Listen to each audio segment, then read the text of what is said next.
Bakit kaya naiisip mong mag-workout? Kung manatang sa sala, di kailangan gymhan. Lift and gain weights before dates, yan ang simpleng planohan. Kung ikaw kapayatot ay gustong magsimulang mag-workout or nagsimula na, or naiisip mong mag-workout dahil sa sikretong rason or whatever reason man yan, enough drive ba yan para pasukin mo ang mundo ng fitness world? Kung interesado kang malaman kapayatot, is panoorin at tapusin mo tong video na to dahil sinisigurado ko sa'yo na hindi mo na kailangang magdalawang isip pa at hindi mo na rin kailangang mahiya at isipin pa kung ano ang sasabihin ng iba. Kung bago ka pa lang kapayatot sa video na to, ako nga pala si Bro Jan, payat pero nagwo-workout. May 2 taon ng karanasan sa fitness world na gusto kong ibahagi sa inyo agad-agad while continuously working in progress to be the best version of myself. Ito yung kwento bakit ako na-push sa pag-workout. 2 years ago, nangyari yung pinakaayaw kong mangyari sa relationship. Yun ay ang nag-break kami ng girlfriend ko. Dahil nga sa breakup na yon, dun ko unang naramdaman yung parang basura ako, parang unworthy na tao ako. Parang ang bilis ko lang itapon, kumbaga. Dahil masyado akong naging dependent sa girlfriend ko na yon at kasama na siya sa mga pangarap ko na binubuo. Naging darkest of the darkest siya when it comes to my relationship. Kasi dahil siguro matagal na kami or nakikita ko na lahat sa kanya, yung worst, yung bads, and yung ano niya. Joke lang. Nakita ko na lahat. And still, ako kasi, pag nagkakaroon ng ganong breakup, is hindi ako mahilig mag-share. Parang gusto ko, mag-heal lang ako on my own. Kaya, ang pinaka nilapitan ko talaga that time is si Lord. So, yung buong buwan na yon is wala na akong ibang ginawa kundi umiyak ng umiyak kay Lord gabi-gabi or sa work ko kasi nasa work pa ako that time bilang isang barista. Nag-aala stalker din ako sa na yon, yung mga ginagawa ng mga bagong breakups. After nung darkest month na yon, dumating yung panibagong buwan. Sa panibagong buwan na to, inilaan ko yung oras ko sa pag-attend sa Friday service and Sunday service ng Chosen Generation ni Pastor Carl Pasqua. And kada attend ko doon, parang may pinaparating sa akin si Lord na message sa pinagdadaanan ko that time. Doon sa first week na message sa akin ni Lord is, bumalik ka na anak. Kasi ako, mahal na mahal kita. Paulit-ulit kitang pipiliin. And hindi ka unworthy na tao. So, parang pinaramdam sa akin ni Lord na kahit gaano pa ang hingin ko na pagmamahal na katiting sa mga tao, matatabunan lang nun yung pagmamahal na meron siya para sa atin. That week, parang nagka-enlightened yung heart ko. Parang medyo nabawasan yung bigat na nararamdaman ko dahil dun sa pinarating na message sa akin ni Lord. So, sa second week naman, ito naman yung message niya sa akin. Baka naman hindi ka pa ready, anak. Baka naman may mga pagkakamali ka rin or kakulangan na hindi mo nakikita kasi mas nakikita mo yung masakit na part or ikinagagalit pa na part. Sa week na yon is medyo ni-real talk tayo ni Lord. Dahil nga galing yun kay Lord na perfect, parang hindi ko alam pero tinanggap ko siya at na-realize ko agad na oo nga no Lord, baka hindi pa talaga ako ready. Ang alam ko lang is magmahal and yung ibang responsibilities is hindi ko na alam. Hindi pagmamahal lang. Doon ko na-realize yung mga pagkakamali ko rin sa relationship namin nung girlfriend ko, nung ex ko that time. Sa third week na pag-attend ko ng Friday at Sunday service, ito naman yung pinarating sa akin ni Lord. Ito yung part na forgive and forget.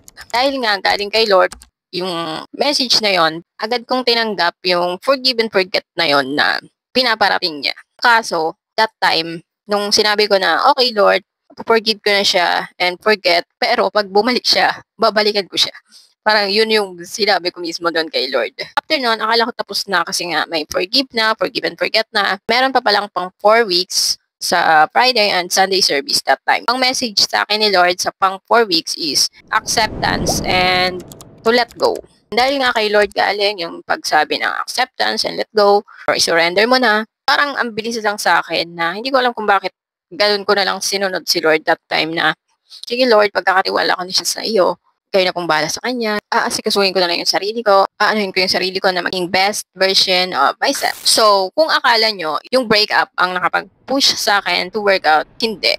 Si Lord talaga yung nakapag-push sa akin to aim pa to be a better person and to be the best version of myself. After nung month na yon, nagkaroon na ulit ng panibagong umaga or panibagong buhay. Parang binigyan ako ni Lord ng liwanag. So, doon na nagsimula kung bakit ako nag-workout or nagkaroon ng lakas ng loob para mag-workout. So, ang alam kasi ng karamihan, kailangan may malaki kang rason para makapagsimula sa pag-workout. Gaya ng heartbreak, event na a-attend ka ng wedding, papakasal ka mismo, or summer goals. Kumbaga, pakitaan ng katawan sa beach or sa pool. Sa pool, madalas iniisip ng mga tao na ang tamang timing para makapag-workout ka or makapagsimula ka sa pag-workout mo, dapat may trigger sa'yo. Yung tipong iniwan, pinasted, or may reunion. Kumbaga, mahilig tayo mga Pilipino sa buzzer beater, sa minute to win it, and sa mga deadlines na ginagawa natin pag last minute na lang. Ang totoo, kapayatot, hindi mo naman talaga kailangang maghintay pa sa kanya. Hindi mo na kailangan pang maghintay ng big reason para magbago. Hindi lang para sa malalaking dahilan ang fitness world. Minsan, sapat na yung nararamdaman mong magaan yung pakiramdam mo. Maging proud ka sa salamin or gumising ng energized at masaya. Yung simpleng discomfort na tahimik mong sasabihin sa sarili mo na ayoko na ng ganito.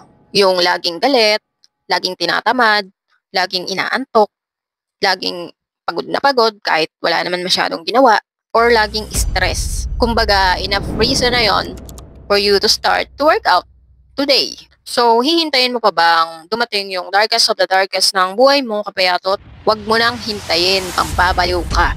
Maraming nababaliw or nadidepress na tao ngayon kapag dumadaan sila sa darkest of the darkest ng buhay nila. Bakit sila nagkakaganon? Kasi hindi sila handa. Paano ko nasabing pag nag-workout ka is magiging handa ka na? Kasi pag nag-workout ka, kapayatot, or nagkaroon ka ng fitness lifestyle sa buhay mo, bonus lang talaga yung magkakaroon ka ng magandang katawan na pinapangarap mo. Ang pinakauna mo talagang makukuha or mapapala sa pag-workout ay ang pagkakaroon ng self-worth, self-love, at pagpapahalaga sa sarili mo. Kaya hindi ka basta-basta mapapatumba ng kung sino mang chip na dadating sa buhay mo. Paghandaan mo na, kapayatot, para pag dumating man yung time na yon, at least malakas ka na physically, mentally, at syempre huwag mo kakalimutan na palakasin rin yung spiritually. Di mo na kailangang hintayin pa yung big trauma. Enough na ang gusto mo na pagbabago sa sarili mo at sa lifestyle mo. Ang fitness ngayon, kapayatot, ay hindi na lang tungkol sa katawan. Ito ay tungkol sa lifestyle, mental health, energy, confidence, discipline, at identity. Kumbaga, mas malusog ka, mas alerto ka, mas malakas ka, mas confident ka, mas maayos ang mindset mo, mas panalo ka sa trabaho, buhay, at relasyon. Hindi lang katawan ang magbabago sa iyo, kapayatot, pati yung buong pagkatao mo. So, hindi ang mundo ang magbabago sa iyo, kapayatot. Ikaw ang magbabago ng mundo. Tayo. Kaya ngayon, kapayatot, is bibigyan ko kayo ng technique na tatawagin natin na before darkness technique. Ngayong alam mo nang sapat ka or sapat ka ng dahilan para sa pagbabago, ito ang gawin mo ngayong linggo. Una, gumawa ka ng 3 times a week workout. For example, Monday, Thursday, and Saturday. 1 hour or more or less. Pangalawa, magsimula ka sa mga basic bodyweight workouts or yung hidden split technique natin sa last vlog natin. Or kung ang goal mo talaga is mag-build ng muscle is i-workout mo yung mga may weights or kumbaga may mga pampabigat. Gawa ka ng DIY dumbbells mo for now. And kung ano na dyan, yung galon, lagay mo ng mga tubig. Basta may weights. Pangatlo, picture ka ng before photo mo. Para sa future tracking, hindi para sa kahihiyan. Kumbaga, para pag tinignan mo yung photo mo na yon is malalaman mo agad kung may nagbago ba sa katawan mo. Pangapat is i-search mo na sa TikTok yung mga workouts or split workouts na gusto mong gawin dyan sa bahay mo and add mo sa favorites para mag-scroll-scroll ka na lang pag mag-workout ka na hanggang sa ma-memorize mo na yung workout mo. Panglima, tulat mo yung simpleng dahilan mo kung bakit mag-workout ka. For example, gusto ko ng panibagong ako. So, hindi mo na kailangan ng matinding dahilan, kapayatot. Sapat na gusto mong magbago. Kung kaya mo yung aminin sa sarili mo, kaya mo ring ipagpatuloy yan, kapayatot. 1 workout at a time, 1 better version of you, araw-araw. Sinasabi ko yan sa inyo kasi naniniwala ako, kapayatot, na your biggest heartbreak was going to be your biggest break. Kumbaga, dahil sa naranasan kong biggest heartbreak before, na feeling ko wala na akong kwentang tao, nandito ako ngayon. Still working in progress to be the best version of myself. So kayo kapayatot, dahil nakita nyo yung video na to, mas magiging handa na kayo sa darating na darkest of the darkest ng buhay nyo. Dahil lahat naman tayo is dadaan talaga doon. At iikot pa rin sa part na yon ng darkest ng buhay natin. And dahil handa na kayo, alam nyo na rin na pag naranasan nyo yung darkest of the darkest na yon, kailangan nyo lang siyang lagpasan mga kapayatot. Dahil after nun, meron na kayong panibagong umaga, panibagong buhay, at ito yung magtuturo sa inyo na mas maging stronger pa na tao. So, laban ulit, tuloy ulit. Ang kalaban lang naman kasi natin dyan kapayatot, kung paano natin haharapin yung darating na unos sa buhay natin. Kaya ngayon pa lang, alakisin mo na yung sarili mo or yung mental health mo, hindi lang yung physically, kundi yung kung paano ka mag-isip kapayatot by the means of working out. Kaya sumali ka na kapayatot sa Payat Fitness Workout Group para mas marami pa tayong ma-inspire na tao na mag-workout. Personally kasi kapayatot, meron akong pangarap na katawan na last 2024 is nakita ko siya sa Instagram. Isa siyang lesbian na as in hindi trans or walang iniinom na pangpataas ng testosterone para makabuild ng muscle. And yung katawan na yon is pangarap ko siya. Share ko lang. So, comment mo naman dyan sa baba kapayatot yung simpleng rason mo kung bakit mag-workout ka na ngayon. Ngayon na. Today. Now na. Hindi bukas. Hindi next year. Hindi pag may ikakasal. Hindi pag mag-beach. Hindi pag na-break kayo ng jowa mo. Kundi ngayon na. At kung gusto mo pa akong makita kapayatot, is click mo lang yung subscribe button and notification bell para updated ka pag may bago tayong video or uploads. And like and share mo naman to kapayatots para mas marami pang ma-inspire sa pag-workout. And oo nga pala kapayatot, kung trip nyo yung tank tops na binibenta ko, is message nyo lang ako dahil nagbibenta ako ng mga yon. And meron tayong bagong merch na payat pero nag-workout merch na t-shirt naman. Is message nyo lang rin ako. And lagi nyong tatandaan kapayatot na lift and gain weights before dates. Be unstoppable and limitless cause nothing is impossible. Lalong-lalo na kung ang lakas nyo is manggagaling kay Lord sa Psalm 18:1. I love you Lord, my strength. Kita-kits ulit tayo sa susunod na video ko kapayatot. And as always, spread libe, God bless, Diyos, bye.